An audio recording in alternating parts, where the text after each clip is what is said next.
ওয়া আহাল্লাল্লাহুল বাইআ ওয়া হাররামার রিবা। আল্লাহ ব্যবসাকে হালাল করেছেন, সুদকে করেছেন হারাম। সুদের সাথে মুসলমানের কোনো সম্পর্ক নাই। সুদকে না বলুন, ব্যবসা করুন। ব্যবসায় বারাকা, ব্যবসায় বারাকা। রিজিকের 10 ভাগের 9 ভাগ আল্লাহ তাআলা ব্যবসার ভেতরে ঢুকিয়ে দিয়েছেন। পরিশ্রম করতে হবে, পরিশ্রমে লজ্জা নেই, লজ্জা অলসতায়, ঠিক কিনা বলেন? হাড় ভাঙ্গা পরিশ্রম করুন, উপার্জন করুন, এতে বারাকা আছে। এই যে ব্যবসা করে আপনারা বাংলাদেশের টাকা পাঠাচ্ছেন, আমার দেশের অর্থনীতির চাকা সচল থাকছে আপনাদের পাঠানো টাকায়, আপনাদের রেমিটেন্সের টাকায়। You are the remittance fighter. আমরা পেয়েছি ফ্রিডম ফাইটার, আর আপনারা হচ্ছেন রেমিটেন্স ফাইটার। লিগ্যাল চ্যানেলে এই টাকাগুলো পাঠাবেন ইনশাল্লাহ, বলেন, যাতে করে আমাদের প্রিয় মাতৃভূমি বাংলাদেশের অর্থনীতি আরো চাঙ্গা থাকে।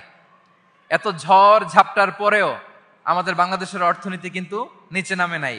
এর কারণ আপনারা ভালো থাকলে ভালো থাকবে বাংলাদেশ। আলহামদুলিল্লাহ পড়েন। আর হালাল মেনটেন করতে হবে ব্যবসায়। হারামের সাথে আমাদের কোনো সম্পর্ক, হারামকে আমরা না বলে দিব। আজকের এই নিজামিয়া কমপ্লেক্স থেকে আমরা হারামকে না বলবো। আওয়াজ করে বলেন নো। হারামের সাথে আমাদের কোনো সম্পর্ক নাই। হালাল, হালালে বারাকা। হালাল অল্প হইলেও এর মধ্যে বরকত ঢুকায় দিয়েছে কে? বিষ্ণু ইসা ইসলাম বলেন, যেই দেহ হারাম খেয়ে বড় হয় ওই দেহ আল্লাহর জান্নাতে যাবে না। লা ইয়াদখুলুল জান্নাতা জাসাদুন গুযিয়া বিল হারাম। হারাম খেয়ে বর্ধিষ্ণু দেহ আল্লাহর জান্নাতে ঢুকবে না। মক্কাতুল মুকাররমাতে এক লোক কাবা তাওয়াফ করতেছে আর ইয়া রব, ইয়া রব বলে আল্লাহর কাছে দোয়া করতেছে। সাহাবারা তো অবাক, এই লোকের দোয়া তো আজকে কবুল হয়ে যাবে, এ তো আজকের সব সওয়াব নিয়ে যাবে। বিষ্ণু ইসা ইসলাম বললেন, ওয়া মাতআমুহু হারাম। তার ইয়া রব, ইয়া রব আর চোখের পানি দেখে তোমরা অবাক হয়েছো, কিন্তু ও যা খায় এটা হারাম খায়। ওয়া মাশরাবুহু হারাম, যা পান করে হারাম। মালবাসুহু হারাম, ওর গায়ের জামাটা হারাম।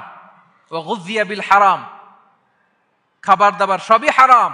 ফাআন্না ইউস্তাজাবু লাহ, তার দোয়া কেমন করে কবুল হবে? জিহাদের ময়দানে যে সাহাবী সর্বপ্রথম তীর মেরেছেন তার নাম সাআদ ইবনে আবি ওয়াক্কাস রাদিয়াল্লাহু তাআলা। তিনি বিশ্বনবীকে বললেন, ইয়া রাসূলুল্লাহ উদউল্লাহ আইয়াজআলানি মুস্তাজাবাদ দাওয়া।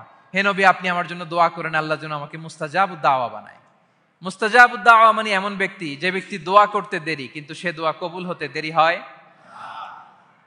বিশ্বনবী বললেন, ইয়া সাআদ, তোমার মুস্তাজাবুদ দাওয়া হওয়ার বড় শখ। আতিব মাতা আমাক, যেটা খাবা হালাল খেও, তাকুন মুস্তাজাবুদ দাওয়া। যেটা খাবে হালাল খেও, হালাল খেলেই তুমি মুস্তাজাবুদ দাওয়া। Your food should be halal, your drinks should be halal, your fashion should be halal, your entertainment should be halal. আপনার সব হালাল হইতে হবে। আল্লাহ তৌফিক দান